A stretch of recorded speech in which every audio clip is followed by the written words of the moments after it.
Good morning. It is. It's a wonderful morning. We've talked before about getting in the vortex, getting thrown out, milking it when you're in the vortex.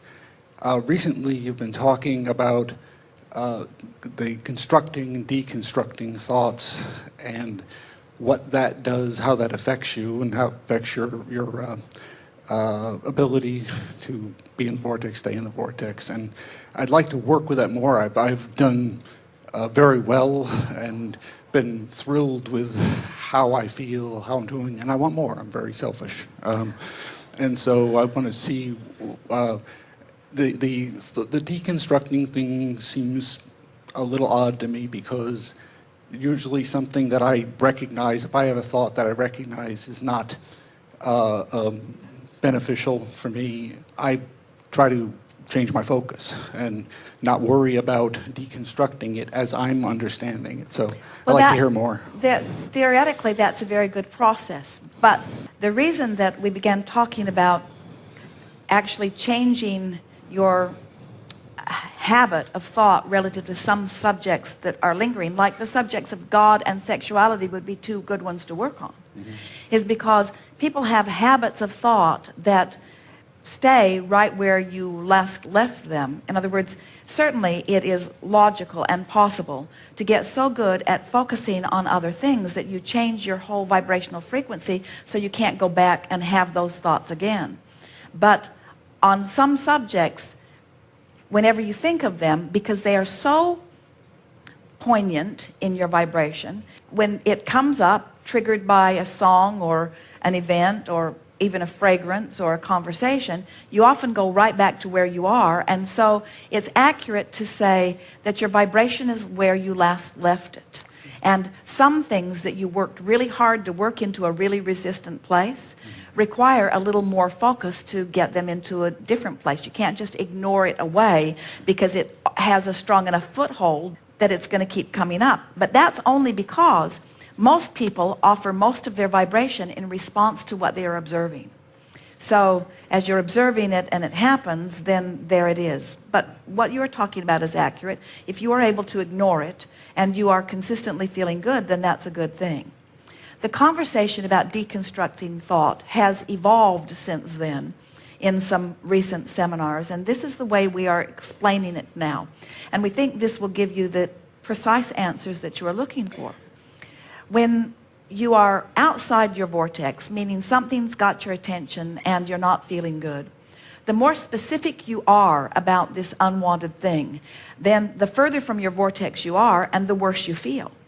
Now that's not a bad thing, because the further from your vortex that you are and the worse you feel, the more rockets of desire you're putting into your vortex, but that only makes the separation between who you're being and who you really are stronger and stronger. So you can't keep that up very long without really feeling uncomfortable. And usually something happens that gets your attention that causes a refocusing. So the more specifically negative you are, the more resistance, the worse you feel, and the more manifestations are showing up to be evidence of that. So the process is to be specifically negative, because right now, this red hot minute, you can't help it. Something's happened, it's got your attention, you're focused upon it, you're talking about it.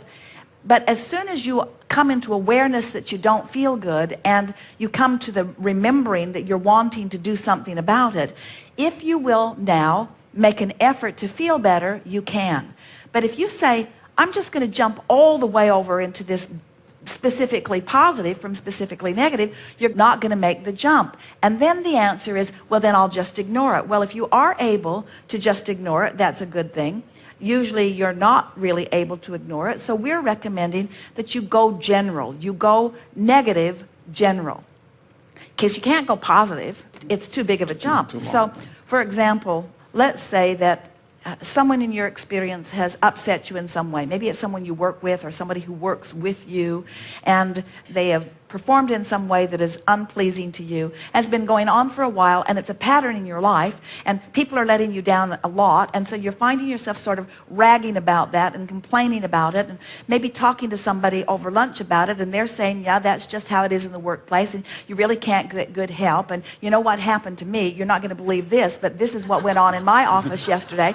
Can you believe that? Oh, well, I've got a better one than that. Yet this is what went on, and this is what went on, and so now you're really specifically focused, and now you hear someone at the table next door that's kind of talking about the same thing, and now your order isn't coming because you can't get good help, and because they haven't hired anybody that can do any and now when the food comes, it's not the right order, it isn't even what you asked for, and what is there isn't prepared well, and now you're out of time because you've got to be back to that place that you don't want to go. And isn't life hard, and shouldn't it be a lot better, and aren't I really ready for a vacation, and I'm having a really hard day, and so specific, getting worse. None of it very serious, but annoying at most. And if you keep it up, then you start attracting all sort of ramifications from work. Then the next thing that usually happens is you start making mistakes, you start being less effective, you start behaving just like all of them, which annoys you even more, and then you realize that it's their fault that you're ineffective, because if they were effective, you wouldn't be so ineffective. If they would do their job, then it wouldn't be so important for you to do your job. So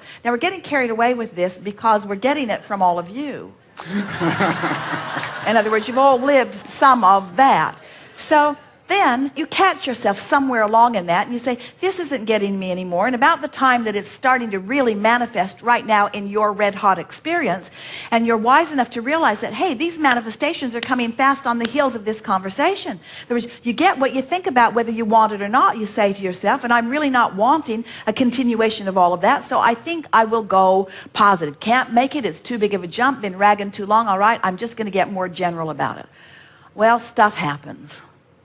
And you don't always get everything you want this red-hot minute. And sometimes you just have to sort of relax and let things come. And things are not that bad. They could be a lot worse. I've worked in a lot more uncomfortable places. And the stories that you told me are much worse than the stories that I was telling. And so things are not as bad for me as they could be. And actually, I'm happier in this environment than I've been in other environments. And I don't feel like this all day, every day. Sometimes something just happens that exaggerates it and makes it feel more. Now, can you feel that we're still not positive, but we are less specific and more general, and it's starting to feel just a little bit better. And from generally negative, you can move into generally positive very easily. In fact, some of that we already did. Things are getting better, and I don't have to control it, and I can sort of ignore it if I want to, and I don't have to make a big deal over things. And there are a lot of things that happen at work that are really going along very well, and generally speaking, I'm quite satisfied with what's happening, and I'm actually making a bigger thing out of it than I really need to. But it's not wrong for me to make a big thing out of things, because I'm progressing. I'm wanting things to be better. I want a really well-running environment, and I want people around me to be happy. I want them to feel good in the work that they're doing.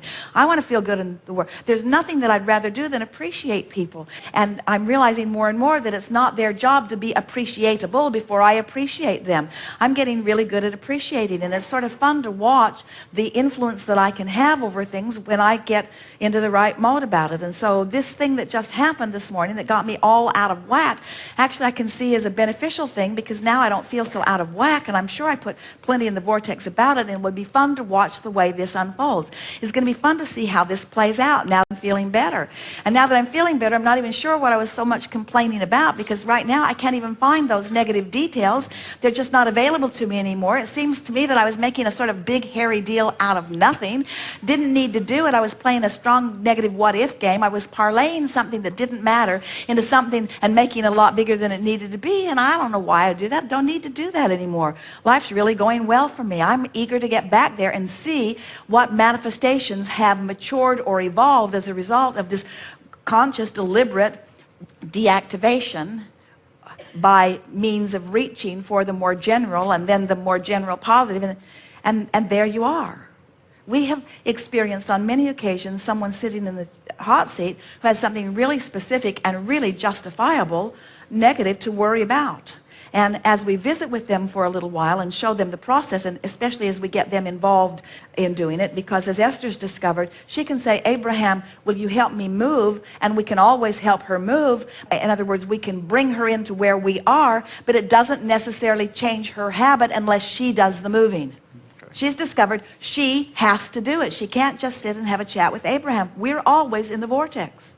And sometimes we can talk long enough that she will come to it, but it's much better for her to make the movement, because when she deliberately makes the movement, it sticks. When you deliberately make the movement, you change the vibration enough. So we've had people in the hot seat where we've helped them to move, or they've done it themselves with our encouragement. And then we say, now what was it you wanted to talk about? And they draw a blank. They cannot even remember the issue because it's just not active that was bothering them so much. It's not present in their vicinity. It cannot be part of their manifestation of what is. Isn't that interesting? Fabulous. Your mind can't even find it. It's sort of like you're trying to remember someone's name. Don't try too hard. They're probably not up to speed with you. Because if they were in the vibrational vicinity, you'd be blowing and flowing about them. In other words, you'd be thinking about them. But when you're trying really hard to remember that thing, oh, I can't remember. Oh, what was it I was going to say? Have you ever had that experience where you're just waiting for your turn at the dinner table to stick in your negative story? And then all of a sudden it goes out of your head because your inner being is blocking the signal. Not really, but you have achieved vibrational alignment with something that doesn't include that story. Don't try to retrieve it. Very Helpful? Wonderful. Yes. Thank you very much. Yes, indeed.